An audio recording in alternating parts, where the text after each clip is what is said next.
কি হয়েছে শেফালি, কিছু হলো? কাজ মাসি প্রায় কমপ্লিট। মানে ওই যে আগের ছেলের খবর পেয়ে গেছি। সত্যি বলছিস? হ্যাঁ হ্যাঁ, তোমার স্বামী আর ওই যে ঢ্যাবনা আছে না, এই দুজন মিলে ওই ফন্দি করে ওই ছেলেটারে ঘরের ভিতরে আটকাইয়ে মোটামুটি 1 থেকে 2 সপ্তাহ পর্যন্ত টর্চার করেছে। তারপরে ও ওই আমার বোনকে মিথ্যে কথা বলে চলে গেছে এই গ্রাম ছেড়ে। বিশাল খবর দিছিস রে মা, বিশাল খবর দিছিস। এই কথা রূপারে জানানোর সাথে সাথে বাস খেল খতম। এই ভুল কোনো মতে করো না। কেন রে মা, এ কথা শুনতে পারে রূপা রাগ করে এমনিতেই ওই হাগুড়ি ড্যাবুস দিয়ে দেবে। আরে বাবা, কিন্তু আমাদের কাছে প্রমাণ কোথায়? প্রমাণটাকে গোছাই, বুঝতে পারিস? তারপরে খেলা হবে। মানে কি বলতে চাইছিস? আমি ওই ছেলের সাথে দেখা করে বৃত্তান্ত সবকিছু রেকর্ডিং করে আনবো, বুঝতে পারিস? আনতে পারবি মা তুই? আরে তুমি মাসি টেনশন করে না, কেবল ওই যে ছেলের মারে 5,000 টাকা দিয়ে আইছি, বুঝতে পারিস? কেমন মুখ খুলবে না, সব কিছু বলে দেবে, বুঝতে পারিস? তুই যে করে হোক মা মোটামুটি আমার মেয়ের উদ্ধার কর। ওই টাকালা জামাইয়ের সাথে আমার মেয়ের আমি সংসার করতে দিতে চাবো না। একদম কাজের মতন কাজ হয়েছে, বুঝছো, পুরো খাপে খাপ। তা বলছি মা, ওই দর্জিপাড়ায় কি তুই একা একা গেছিলি? না না, সঙ্গে আমার লেবার আছে না, ফুটো। বলছি ফুটো তোর সাথ দিচ্ছে? দেবে না মারে, ওরে একটু প্রেমের লোক দেখাইছি, ওরে বলেছি তোর সাথে বিয়ে করবো। হো মা, তাই নাকি? সত্যি আবার যেন ওর প্রেমে পড়ে যাস না। মাথা খারাপ মাসি, আমার একটা স্ট্যাটাস আছে, আমি কি বুনির মতন নাকি ঘপ করে প্রেমে পড়ে যাবো? এই শেফালির যে ফাঁসাবে, মোটামুটি সে এখনো জন্ম নেয় নেই, বুঝতে পারিস? তা বললি হবে না, তোর ক্যালমা আছে। শোনো, তুমি খালি ওই যে তোমার বউ আর এমএলএ আর ওই ঢ্যাবনারে একটু চকি চকি রাখো, বুঝছো? ততক্ষণ আমি কাজ সেরে ফেলি। আমার আগে যদি ওরা খবর পেয়ে যায় না ওই ছেলে কোথায় আছে, তাহলে কিন্তু সব গেল, বুঝছো? ওরা এই পৃথিবী থেকে ওই মালটা সরাই দেবে, আমাদের হাতে কোনো প্রমাণপত্র কিচ্ছু থাকবে না। আর আমার বোন কোনোদিন ওরে ডিভোর্সও দেবে না। তার জন্য তুমি চোখে চোখে রাখো, এই আজকে আর কালকে এমএলএ রে কোথাও জাতি দেবে না, বুঝতে পারিস? আরে তুই টেনশন করিস না। ঠিক আছে, তাহলে আমি ঘপাত করে আজকে বিকেলেই বেরোয় যাচ্ছি, ঠিক আছে? ছেলের সাথে দেখা করে মোটামুটি সবকিছু রেকর্ডিং করে আনবো। আচ্ছা মা, সাবধানে যা। বলছি কি কটা টাকা নিয়ে যা। হ্যাঁ, টাকা তো কটা কম পড়িছে। দাঁড়া দাঁড়া, ঘপ করে আমি 50,000 টাকা নিয়ে আসি। আচ্ছা। হাগুর বাচ্চা হাগু, তোর দিন শেষ। এমএলএ ঢ্যাবনা, তোরা কিচ্ছু করতে পারবি না। যে করেই হোক বনির ডিভোর্স করাতেই হবে। হতে পারে শালা এমএলএ, কিন্তু আমার থেকে শয়তানি বুদ্ধি কোনোদিন জোগাড় করতে পারবে না। আর আমার সাথে এখন ফুটো আছে, কোনো কথা হবে না, পুরো খাপে খাপ। ও মা, মাসি অত টাকা আনিস? কথা বলিস না, আগে সারিয়ে রাখ। বলছি এসব কার টাকা? কার টাকায়? পুরো আমাকে এমএলএর টাকা সারিয়ে রাখ, বুঝছিস? অনেক কাজে লাগবে না, বারবার তো আমি দিতে পারবো না। এখন বাড়ি কেউ নাই, ঘপাত করে দিয়ে দিছি। বলছি আবার ধরা খাবো না তো? আরে বাবা না না, এটা একটা বস্তার ভিতর পেঁচাই গোল করে রাখে দিস, বুঝছিস? কেউ টের পাবে না। ঠিক আছে, এখানে যত আছে তুই মোটামুটি খরচা করিস, কোনো বাধা নাই, ঠিক আছে? আচ্ছা মাসি, তাহলে তুই ফুটোরে নিয়ে বিদায় নে। হ্যাঁ আচ্ছা। দেখবি এমএলএ, দেখবি এবার কি করি আমি। শেফালির সাথে ফাজলামি অত খায় না, ভগবান মুখ তুলে তাকাইছে।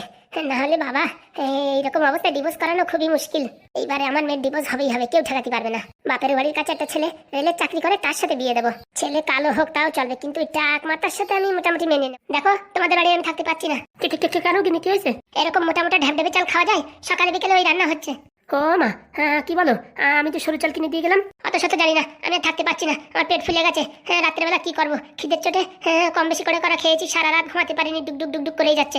আমি এবারে থাকতে পারবো না, আমি চলে যাচ্ছি এখনই। হ্যাঁ আরে গিনি, এরকম করছো কেন? তুমি এইভাবে চলে গেলে সবাই কি বলবে? তুমি তোমার মার সাথে ভালো করে বোঝাপড়া করে নাও, নাহলে কিন্তু আমি থাকবো না। দাঁড়াও, তুমি টেনশন করো না, আমি মাকে ডাকছি। আমি কিন্তু কিচ্ছু বলতে পারবো না, যা বলার তুমি বলবা। ঠিক আছে মা। ও মা, ডাকছিস বাবা? হ্যাঁ তুই এদিকে আসো। বল বাবা। বলছি কি, মোটা চাল রান্না করছো কেন তুমি? দুদিন আগে যে 1 বস্তা সরু চাল আনলাম, সেটা কি করছো? আরে পুরনো করা চাল ছিল, তাই ভাবলাম আগে এগুলো শেষ করে নি, তারপরে এই মিনিকেট চাল ধরবো। তারপরে এই পুরনো চালগুলো আবার পোকায় ধরে যাবে না, তার জন্য ভাবছি আগে শেষ করে নি। তোমার বৌমা জানো তো ওই মোটা চাল খাতি পারে না, তো মোটা চাল কেন রান্না করিস? আরে বাবা, অল্প করা ছিল, 2 দিনের চাল, তাই ভাবিছি খালি খালি এরকম ফেলানো থাকবে না, নষ্ট হয়ে যাবে না, তাই ভাবছি রান্না করে দিই। আমার জন্য তো আলাদাও রান্না করতে পারতে। হ্যাঁ, ওরকম চাল খাওয়া যায়? আজ বাদে কাল আমার ডেলিভারি হবে। হ্যাঁ, তখন আমি কি করে আমার ছেলের মুখ দেখাবো যে মোটা চাল খাওয়ালে আমার ছেলের মুখ যদি মোটা মোটা হয়? আরে বাবা, আমাদেরও তো মোটামুটি ডেলিভারি হয়েছে, আমার ছেলের মুখ তো মোটা হয়নি, আমরা তো মোটা চাল খেয়ে মানুষ হয়েছি। তার জন্যই তো তোমার ছেলের মাথায় চুল নেই, টাকু মাথা।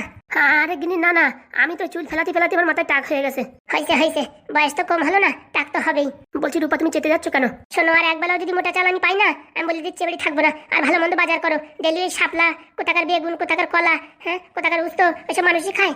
আরে বৌমা, ওইগুলোই তো আয়রন, ক্যালসিয়াম, ভিটামিন ওতেই থাকে। অনেক হয়েছে, আমি জানি কোথায় আয়রন, ভিটামিন, ক্যালসিয়াম থাকে, পড়াশোনা আমি অনেক করেছি, বুঝতে পারিস? তারপরে আমার একটা বোন, সে নার্সের কাজ করে, সে জানে না নাকি? হ্যাঁ, তোমরা এসব কি উল্টোপাল্টা কথা বলছো? আর কি হয়েছে, তুমি এরকম রেগে যাচ্ছ কেন? তোমার বুদ্ধি আছে? হ্যাঁ, আজ বাদে কাল আমার ছেলে মেয়ে হবে, একটু ভালো মন্দ মাংস মাংস বাজার করবা তা না? হ্যাঁ, একটু ডিম ডিম আনবা তা না? রোজ দিন ওই শাপলা মাপলা খাওয়াচ্ছ। হ্যাঁ হ্যাঁ, মানে আমার ছেলেটার অবস্থা কিরকম হবে বলো তো? ছেলে হওয়ার পর যদি তোর চুলকনি হয় না, তখন দেখো তোমাদের ভালো করে আমি ধরবো কিন্তু। আর গিনি, ওর চুলকনি হবে কেন? রেগুলার বেগুন খাওয়াচ্ছ, ডালের ভিতর বেগুন, হ্যাঁ সেদ্ধর ভিতর বেগুন, বেগুনের তরকারি, বেগুনের ঝোল, সবকিছু বেগুন। হ্যাঁ, 2 টাকা করে কিলো পেয়ে বেগুন আনতেছে খালি বাড়ি ঘন ঘন। হ্যাঁ, চাকরি করো না ছাই করো? হ্যাঁ, এত বড় চাকরি করে নাকি কত টাকা পেমেন্ট পায়? হ্যাঁ, আর বাজার গাজার করা দেখলি পারে মোটামুটি আর গায়ে জ্বালা ধরে যায়। তোমার তো ভিখারিরা ভালো খায়। ও বৌমা, তুমি এরকম বলছো কেন? হ্যাঁ, কাজ করো, আজকে তো তুমি রান্না বান্না করো, বুঝিছো? হ্যাঁ, ওই বলি খাল্লাস। আমি এখন কি করে কি রান্না করবো বুঝছো না? আমার এখন ছেলে মেয়ে হবে, আমি এসব কাজবাজ করতে পারি? বলছি আমাদেরও যখন ছেলে মেয়ে হয়েছে তখন তো আমরা কাজবাজ করেছি, তখনের যুগ আলাদা ছিল। হ্যাঁ, আর এখনের যুগ আলাদা। ও গিন্নি, ঝগড়াঝাটি করো না, আমি বিকালে মাংস নিয়ে আসবানি। আমি বাড়ি থাকবো না। বলছি আর কয়দিন থাকো, নালে তো বাড়ির লোকজন তোমাদের বলবে না। দুদিন হলো মেয়েটারে নিয়ে গেল, তিন দিন ফিরে গেল, তখন আমার বেশি কথা বলবে না রে। সে বুদ্ধি তোর আগে থেকে থাকা উচিত। হ্যাঁ, এখন বলতে গেলে হবে? ও বৌমা, এই তুই তো করে কথা বলছো কেন? হ্যাঁ, তোমরা তোমার ভারী যত্ন করছো যে তোমাদের আপনা আপনি করে কথা বলবো। বলছি গিনি, তুমি আমার তুই তো করে যা করো করো, আমার মার সাথে তো ভালো করে কথা বলো। হ্যাঁ হ্যাঁ, তোমার মা তো এমএলএ হয়ে গেছে না, তোমার মার সাথে ভালো করে কথা বলতে হবে। হ্যাঁ, তোমার মা একবার ভাবে বৌমা এত বড় ঘরের মেয়ে আমাদের বাড়ি আসে কি করে বেগুন খাবে, সেটুকু বুদ্ধি নাই। আর কালকে কি রান্না করেছে? বেগুনের সাথে ডিম, তা আবার অর্ধেক। হ্যাঁ, মানে বেগুন খালিও চুলকনি, ডিম খালিও চুলকনি, হয় দুটো একসাথে মাসায় দিছে। হ্যাঁ, মানুষ মারার কল করতেছে, রাত ভরে চুলকনির জন্য আমি ঘুমাতে পারিনি। আরে বাবা, তুমি বলবা তো যে আমি খাতে পারি না, তাহলে তো অন্য কিছু রান্না করতো। হ্যাঁ, সবকিছু এখন আমি বলে দিই, বুঝছো? ক্যালেন্ডারে তারিখ লিখে সবকিছু দিয়ে দিই, এই দিন এই খাবো, ওই দিন ওই খাবো। তোমাদের কোনো বোধভাসী নাই। আরে বৌমা, এত কথা বলছো কেন তুমি? তোমাদের যদি খাওয়া নাওয়া নিয়ে এত সমস্যা হয় না, তাহলে তোমরা দুজন আলাদা খাও। খাই আমার কাজ নাই, আমি এসব রান্নাবাড়ি কিচ্ছু পারি না, আমিও করতেও পারবো না। তোমার ছেলে যদি রান্না করে আমার খাওয়া, যদি স্কুল যেতে পারে আর আসিয়া যদি আমার খাওয়াতে পারে দুপুরবেলা রাত্রির বেলা, তাহলে ঠিক আছে, নয়তো আমি এবারে থাকবো না। ও গিন্নি, আমি 3 বেলা কি করে খাওয়াবো, রান্না করবো কি করে? আমিও তো সেরকম একটা রান্না জানি না। তাহলে তুমি আমার বাড়ি থেকে এসো। বলছি আর একটা সপ্তাহ থাকিয়ে যেতে। তাহলে এক কাজ করো, ওই হোটেলে কন্ট্যাক্ট করো, 3 বেলা আমার ভালো মন্দ খাতে দিয়ে যাবে। দেখছি। ওমা, এ কি সর্বনাশ, এ কি সর্বনাশ! দেখো, তোমার মায়ের ঠিকঠাক ভাবে থাকতে বলো, এইসব উল্টোপাল্টা কথা যেন না বলে। আমার কানে গেলে কিন্তু আমার কান গরম হয়ে যায়, বুঝতে পারিস? বলছি কি মা, কয়েকদিন একটু ধৈর্য ধরে থাকো মা। পরে ভাবিছিলাম তোর বউ তো ভালো, তা কথাবার্তা শুনে যা দেখতেছি তো মানে একটা হ্যাকসো বেলেট।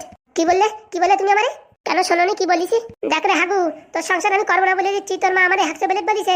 হ্যাঁ, তোর মার আগে প্রতিশোধ নে, নাহলে কিন্তু আমি তোর সংসার করবো না বলে দিচ্ছি। ও মা, খালি খালি কথা বলে না, কোন কথাতে কোন কথা ধরবে, কত বড় ঝামেলা হবে। তুমি একটু চুপ থাকো মা। হ্যাঁ, আমার বেলা চুপ থাকো, আর বউর বেলা হলে এতক্ষণ ফোনা দিতে। গিন্নি, তুমি এরকম কথা বলিস? আজ পর্যন্ত তোমার উপরে কোনদিন আমি জোরে কথা বলেছি? বলবা কি করে? আমার বাপ যে তোমার চাকরি দিয়েছে, তোমার যোগ্যতা তো ছিল না। কি বলছো? আমার ছেলের যোগ্যতা, আমার ছেলে চাকরি পাইছে, চ্যাটের মাথা পাইছে। আমার বাপ 5 লাখ টাকা ভরিস, তার জন্য চাকরি পাইছে। ও গিন্নি, এইসব কথা খালি খালি উঠাচ্ছ কিসের জন্য? তোমার মারে বলো, তোমার মা এইসব কথা উঠাচ্ছে কিসের জন্য? হ্যাঁ, বলছি মা, দয়া করে চুপ করো মা, এরকম ভাবে ঝগড়া বাড়তেই থাকবে।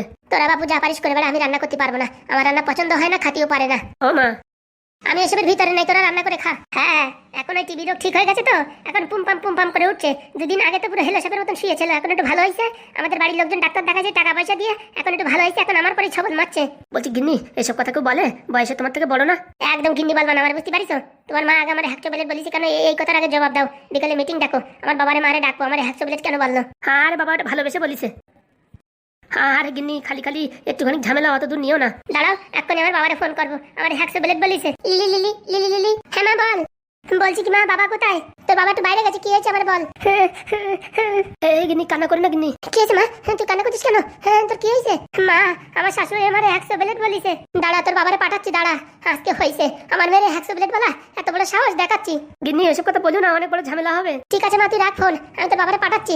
আচ্ছা মা, তাড়াতাড়ি পাঠাও। হ্যাঁ, আমি আর এই পৃথিবীর বুকে থাকতে চাই না। আমার হ্যাকসো বেলেট কেন বললো, এই কথার জবাব দেবে আগে। তুই কিচ্ছু করিস না মা, আমরা আছি তো নাকি? মাত্র 10টা মিনিট ধৈর্য ধর, আমরা আসছি। হ্যাঁ, আসো তাড়াতাড়ি আসো, গ্রামের লোকজন ডাকে নিয়ে আসো। আমাদের কেন হ্যাকসো বেলেট বললো? হ্যাঁ গিন্নি, কি গন্ডগোল বাতাচ্ছ? ওই টাকমাতা জামাই কি বলছে রে? বলছে এসব কিছু বলো না, তাই বলছে। আসে নয়, মালটারে চটির বাড়ি দেবো। গিন্নি, শুধু ছোট্ট একটা ঝামেলা এত বড় করলে কিসের জন্য? ছোট ঝামেলা? তুমি তোমার মারে কিছু বলিছো? আমার হ্যাকসো বেলেট বলিছে, তখন তোমার মারে তুমি কিছু বলিছো? তাহলে তুমি যখন তোমার মারে কিছু বলতে পারবা না, হ্যাঁ, তাহলে আমি আমার মারে জানাবো না? আমার ছোটবেলা থেকে কেউ কোনদিন একটা বকাঝকা পর্যন্ত দেয়নি, আর তোমার মা আমার কি বললো, হ্যাকসো বেলেট বলে গেল। আরে বাবারে বাবা, এমনি ঝামেলা মিটে যেত, এতখানি শুধু নেটানেটি করার কি দরকার? তুমি চুপ থাকো, তোমার সাথে আমি সংসার করবো না। যদি তোমার মা আমার সরি না বলে, আমার পাও ধরে যদি ক্ষমা না চায়, আমি বলে দিচ্ছি সংসার করবো না। হ্যাঁ, কি জ্বালায় পড়লাম রে। আমি অত সহজে ভেঙে পড়ছি না, দাঁড়াও, আজকে আমার বাড়ির লোকজন আসুক। কেলো করিছে, বাঁচার আর কোনো উপায় নাই। আমার হ্যাকসো বেলেট বলা অত সোজা? দাঁড়াও। মরিছি, বিয়ে করে জীবন শেষ। দাঁড়াও, তোমার কথা বলছি, দাঁড়াও। গিন্নি, ক্ষমা করো গিন্নি। কোনো ক্ষমা নেই, আমার হ্যাকসো বেলেট বলা, দাঁড়াও। ঠিক আছে, রাখ মা, আমি দেখছি। বলছি গিন্নি, আলমারির ভিতর টাকা ছিল, টাকা নেই যে ওখানে? ঠিক আছে মা, রাখ, আমি দেখছি, দাঁড়া। কি খচর মচর করছো? হ্যাঁ, বলছি আলমারির ভিতরে 1.5 লাখ টাকা ছিল, সে টাকা কোথায়? তা আমি কি করে জানবো? আমি কি করে জানবো মানে? তোমার আলমারি তুমি জানো, তুমি খোলো, আমি কি খুলতে যাই নাকি? এবারে তুই আর আমি ছাড়া কে থাকে? হ্যাঁ, যেমন ওখান থেকে টাকা বের করবে। তার মানে তুমি কি বলতে চাচ্ছ, তোমার টাকা আমি চুরি করেছি? চুরি করার কথা তো বলিনি, বলছি টাকা দেখেছো নাকি তাই বলিসি। আমি টাকা দেখলে বলে দিতাম না? আর ভাল লাগে না। হ্যাঁ, এখন একটা পার্টি অফিসে টাকাটা দিতে হবে, এখন কোথাতে দেবো টাকা? কোথায় রাখিস দেখো। আমার ঠিক মনে আছে, আমি ওইখানে রাখিছি, ওই জামা কাপড়ের ভাজের ভিতরে রেখেছিলাম। হ্যাঁ, টাকা তো হাত পাওয়া আছে, উড়িয়ে গেছে। নিজে কোথায় মদ গাঁজা খাইয়ে উড়িয়ে দিয়েছো টাকা, তাই বলো। দেখ গিন্নি, উল্টোপাল্টা কথা বলবি না, বলে দিচ্ছি। তুমি কোনো কথা বলো না। মেয়েরা যে জায়গায় বিয়ে দিছো, মেয়ে জ্বালা যন্ত্রণা সহ্য করতে পারতেছে না, যাও এক্ষুনি। মানে তোমার মেয়েরে মোটা চাল খাতি দিচ্ছে, তোমার মেয়েরে হ্যাকচো প্লেট বলিছে। হ্যাঁ, এই কথার জবাব কে দেবে? কি হয়েছে? এই শাশুড়ির সাথে ঝগড়া লাগিয়েছে তোমার মেয়ে, বুঝছো? চলো এখন এখানে কেতা কম্বল নিয়ে সালিশি মিটাতেই হবে। আরে শাশুড়ির সাথে দু চার কথা হয়েছে, এমনি ঠিক হয়ে যাবে। ও নিয়ে মোটামুটি সালিশি করার কি দরকার? হ্যাঁ, মেয়ে তো খালি আমার একা, তোমার তো কিচ্ছু না, তুমি হচ্ছে একটা নির্বংশী। দেখো কিন্তু ফালতু ফালতু মুখ খারাপ করবে না, এমনি টাকা খুঁজে পাচ্ছি না, মাথা যন্ত্রণা উঠে যাচ্ছে। আরে তোমার টাকা আমি কি করে জানবো? এবারে কে থাকে? হ্যাঁ, ঘরে কে থাকে? তুমি আর আমি। কেন, ঢ্যাবনাও তো আসে মাঝে মাঝে। হ্যাঁ, শেষকালে আমার নিয়ে টানা হেসে কেন? ও, পোড়ামুখো মিনছি এখানেই আছে। বলছি টাকা দেখেছিস নাকি? আমি কোথাতে টাকা দেখবো? গিন্নি, কাজটা কিন্তু ভালো করছো না। তুমি ঢ্যামনার উপর দোষ দিতে চাচ্ছ নাকি? হ্যাঁ, না না, তোমার অ্যাসিস্ট্যান্ট তো সবসময় তোমার পিছন পিছন ঘোরে, তো কোথায় কি রাখিস মালটা জানে নাকি তাই জিজ্ঞেস করছি। আমার মনে আছে আমি আলমারির ভিতরে রাখিছি, সে টাকাগুলো কোথায়? আরে ধুস, তোমার টাকা টাকা করছো, ও টাকা আমি দেখেছি নাকি? হ্যাঁ, মেয়ের এদিকে কত ঝামেলা হচ্ছে তা দেখতেছো না তুমি? হ্যাঁ, ওই বাড়ি পাঠাই দিয়েছে, কত শখ। সে আমি দেখবানি, মেয়ের এবারে নিয়ে আসবানি, ওকে থাকার দরকার নেই। শালা ভাই এবার সব আমার উপরে ঠেলে দেয়। টাকাটার দরকার এখন, টাকা কোথায় গেছে বলো? কতবার বলবো আমি দেখিনি? হ্যাঁ, তোমার কানে কি খোল ভরা নাকি? হ্যাঁ, তাহলে টাকার কি হাত পা আছে যে হেঁটে হেঁটে কোথাও চলে গেছে? সে টাকার কাছে শুনে দেখো। সত্যি কি বলবো, এর আগে একবার টাকা হারাইছে, যখনই শেফালি এই বাড়ি আসে তখনই টাকা হারায়। কি বলছো তুমি? কি বলে তুমি? হ্যাঁ, আরেকবার বলো, ওই কথা আরেকবার বলো। এক্ষুনি দেখো তোমার জিভ টেনে ছিঁড়ে নেবো। কি কি কি এসব কি কি বলছো তুমি? ঠিকই বলছি।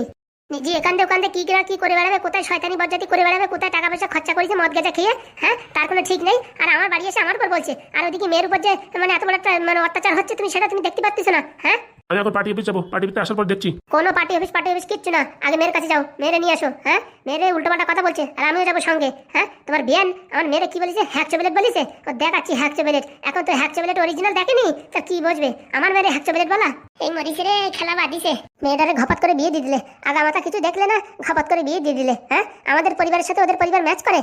ওরা কোথায় গরিব ভিখারি শালা দিন আনে দিন খায়, সেই জায়গায় মেয়েটা দিয়ে দিয়েছে। হ্যাঁ, ওরা মনে ওদের কাছে ওই মোটা চালও ওদের কাছে সরু চাল মনে হয়। হ্যাঁ, আর এত কিপটেমির জায়গায় বিয়ে দিয়েছে। হ্যাঁ, মেয়েটারে ওনে পাঠাইছো কেন? তার আগে ব্যবস্থা করে দিতে হয় না? হ্যাঁ, 10টা না 5টা না একটা মাত্র মেয়ে, তার সাথে এরকম ব্যবহার করছে। ছি ছি ছি ছি, তোমার মতন এমএলএ বেঁচে থাকাতে মরে যাওয়া ভালো। দেখ রে বউ, ফালতু ফালতু আমার মাথা গরম করবি না, আমার টাকা গেল কোথায় সেটা বল। আরে ধুস শালা, তোমার টাকা আমি জানি নাকি? হ্যাঁ, ফাউ আমার কানের ধারে ঘেঘা করবে না কিন্তু, একদম কেন্দ্রে ঘুরতে হয়ে দাঁত ভেঙে দেবো। ঢ্যামনা, তুই টাকা দেখেছিস নাকি আমি কোথায় রাখিছি? না না, সেদিন তো টাকা নিয়ে তুমি ঘরে ঢুকলে মানে এখন কেমন উপর দোষ দিতে যাচ্ছিস নাকি? হ্যাঁ, না মানে সেরকম কিছু না। এর আগেও তো এমএলএ বাবুর একবারে টাকা হারাইছে, যখন এই আপনার এই দিদির মেয়ে আসে শেফালি, তখনই এমএলএ বাবুর টাকা হারাই যায়। কেন তা কে জানে? আরেকবার তুই বল, আরেকবার বল। দেখ এখন মুড়ো ঝাঁটাতে বাড়ি থেকে বিদায় করবো। শালা তুই নিছিস নাকি তার নাই ঠিক? হ্যাঁ, তুই আমার দিদির মেয়ের উপরে দোষ দিচ্ছিস, কত বড় সাহস! সে বাড়ির মতন সৎ চরিত্রবান মেয়ে পৃথিবীর বুকে আছে? হ্যাঁ হ্যাঁ, বিশাল সৎ, জানি তো আমরা। চল ঢ্যামনা চল, দেখি এখন কি দেখি করতে হয়। বলছি আমার কাছে ওই একটা জাদু মন্ত্রওয়ালা লোক আছে। হ্যাঁ, তারাই মোটামুটি জাদু দিয়ে দেখে দিতে পারে কোথায় টাকা আছে। চল তো দেখি। হ্যাঁ, যেখানে পারিস যা। আমিও ছাড়বো না, আমার টাকা কিনেছে একদম সুদি আসলে বের করে দেবো। আরে যা পারো করো, তো ঘ্যান ঘ্যান করো না। নিজে কোথায় রাখিছো একটু পরে খুঁজে পাবে না, তখন আবার চিনচিন করবা না, বুঝতে পারিছো? মেয়েরে নিয়ে এসো আর আমার নিয়ে চলো। ওই যে ওর শাশুড়িকে আজকে ভালো মতন ছাঁচা দেবো। আমার মেয়ের হ্যাকসো প্লেট বলা, আমার মেয়ের হ্যাকসো প্লেট বলা মানে আমারও বলা। হ্যাঁ, আমার বলা মানে তোমারও বলা। তোমার তো কোনো লজ্জা সরম কিচ্ছু নেই, বেহায়ের মতন দাঁড়িয়ে আছো। শোনো, বৌমা শাশুড়ির ভিতরে একটুখানি হয়ে থাকে, তাই নিয়ে তো পিছিয়ে করার কোনো কিছু দরকার নেই, বুঝতে পারিছো? হ্যাঁ, যে টাকালা জামাইয়ের সাথে বিয়ে দিছো তাতে তো হবেই। ধাইয়ে পায়ে সে টাকা লাই, টাক থাকলে চুল থাকলে কি ছেলেটা কি খারাপ নাকি? ও ছেলে আমার পছন্দ না। তা পছন্দ হবে কি করতি? তোর তো এইসব আবে যাবি ছেলে, ট্যাটু মারানো ছেলে, এইসব পছন্দ হয়। তুমি আমার চোখের সামনে দূর হতো, তোমার দেখতে ইচ্ছা করতেছে না, দূর হও। চল ঢামনা চল, আজকে আমি গোলক বাড়ি যাই, মোটামুটি টাকা বার করবোই। আমার নাম এমএলএ বীরেন দত্ত, অত খায় না। হ্যাঁ, যা পারো করতে যা, এনে বসে বেচার করিস যা। টাকা শালা শেফালি নিয়েছে আমার যতদূর মনে হয়। এর আগে এবার এমএলএ বাবুর 50,000 টাকা গায়েব হয়েছিল, শেফালি ছিল। ওই শেফালি নিয়েছে। শালা টাকাটা দেওয়ার সাথে সাথে ধরা পড়া কেস। এখন কি করবো? পট করে শেফালির একটু ফোন করি, নয়তো গোলক আনি ধরা পড়ে গেলি তখন মান সম্মান যাবে। ব্যস্ত, কার সাথে কথা বলে তা কে জানে। শেফালি এত আর্জেন্ট আমার ডাকলে যে। শোনো, ওই কালকে সকালবেলা বুঝছো একটু শহরে যেতে হবে। কেন, কোনো মোবাইল টোবাইল কিনবার নাকি? সেটা কিনবো, আর একটা কাজও আছে। বাবা এত স্পিডে ডাকিস, আমি ভালো করে জামা প্যান্ট পরতেও পারিনি, এইভাবে চলে আইছি। ওতে কোনো সমস্যা নাই, তোমার সব ড্রেসে হেবি সুন্দর দেখায়। সত্যি বলছো? আরে বাবা হ্যাঁ, বলছি কালকে তো এমএলএ বাবু বলেছিল কোথায় যেন জাতি, তো এখন কি দিয়ে কি করবো? আরে টপ করে বলে দেবা তোমার পেট ব্যথা, জাতি পারতিস না, বুঝতে পারিস? তারপর বাড়ি যদি খুঁজতে আসে। আরে না না, আসবে না। সত্যি বলছো তো? আরে বাবা হ্যাঁ, না না, অন্য কিছু বলতেই হবে। ওইসব কথা বলে ধরা পড়ে গেলি মান সম্মান চলে যাবে, আর আমার কাজের থেকে ছাঁটাই করে দেবে। ও তুমি কি বলবা কি না বলবা সেসব আমার দেখার দরকার নেই। তুমি কালকে যাচ্ছ সেটা আমি জানি। ঠিক আছে। হ্যালো মাসি, বলো। বলছি তুই কোথায়? এই তো তোমার জামাইয়ের সাথে দেখা করতে আইছি। জামাই বলছে? বলছি তাড়াতাড়ি বাড়ি আয়, কেলো বেঁধে গেছে। মানে? তুই তাড়াতাড়ি আয়, তোর যে টাকা দিছি না, এখন সে টাকা নিয়ে খোঁজাখুঁজি চলতেছে। এখন মানে মন্তর দিয়ে লোক আনায় টাকা খুঁজবে। তাড়াতাড়ি আয়, টাকা যে জায়গাতে সে জায়গায় রাখে দিতে হবে। কি বলছো? আরে হ্যাঁ, তোর আমি পরে দেবানি টাকা, বুঝতে পারছিস? এখন গড়বড় হয়ে গেছে, তাড়াতাড়ি আয়। হ্যাঁ আচ্ছা, আসতেছি। যদি তোর উপর একবার সন্দেহ করে না, তোর বাড়িতে খেদাই দেবে, বুঝতে পারছিস? তার জন্য তুই তাড়াতাড়ি আয়। হ্যাঁ এই দিদি, 5 মিনিটের ভিতরে আসছি। ঠিক আছে। কি মুখটা এরকম হয়ে গেল যে? কোনো অসুবিধা হয়েছে নাকি? আর বলো না, ওই এমএলএ টাকা খুঁজে পাচ্ছে না, এখন আমার উপর সন্দেহ করছে। কি বলো? হ্যাঁ ঠিকই বলছি, এমএলএ শুধু শুধু আমার উপর সন্দেহ করছে। বলো, হ্যাঁ এইরকম মেনে নেওয়া যায়? আরে তুমি চাপ নিও না, আমি এমএলএ বাবুরে বোঝাই বলবানি। না না, তোমার কিচ্ছু বোঝানোর দরকার নেই। তুমি বলতে গেলি তখন ভাববে এরা তলে তলে মিশে গেছে। সেটাও তো ঠিক কথা, কিন্তু এত বড় অপমান সহ্য করা যায়? আমি দেখছি কি করে কি করা যায়। তুমি রেডি থেকো, কালকে সকালে কিন্তু যেতে হবে। হ্যাঁ আচ্ছা, আসি তাহলে। ঠিক আছে। ভাবলাম টাকা দিয়ে কালকে তো ভালো একটা ফোন কিনবো, হয়ে গেল সবকিছুর পিন্ডি চটকানো। শালা এমএলএর এত বড় সাহস, আমার জানুর উপরে চোর অপবাদ দিচ্ছে। কিছু না কিছু একটা করতেই হবে, এই অপমান সহ্য করা যায় না। এরকম সৎ মেয়ে ছেলের উপরে এরকম দোষ দিচ্ছে, কাজটা ঠিক করছে না এমএলএ বাবু। কিন্তু কি করে বুঝাই তো কিছু বুঝে পাচ্ছি না। কালকে কি করে ছুটি চাইবো তাই ভাবছি, একটা প্ল্যানিং করতে হবে। যাই দেখি বাড়ির দেখি, এক সপ্তাহের ভিতরে এত ছুটি নিলবারে কি করে হবে রে বাবা। হ্যাঁ এখন এমএলএ বাবুর কি বুঝবো, আমি তো তাই বুঝতে পারছি না। তাও এমএলএ বাবুর টুপি টাপা দেওয়া যায়, কিন্তু ওর সাথে ওই যে যে মালটা থাকে ঢ্যাবনা, বিরাট চালু, পস্কর ধরে ফেলাবে। যে করে হোক কিছুটা করতেই হবে, ভালোবাসার জন্য মিথ্যে কথা তো বলতেই হবে। যাই দেখি তাড়াতাড়ি।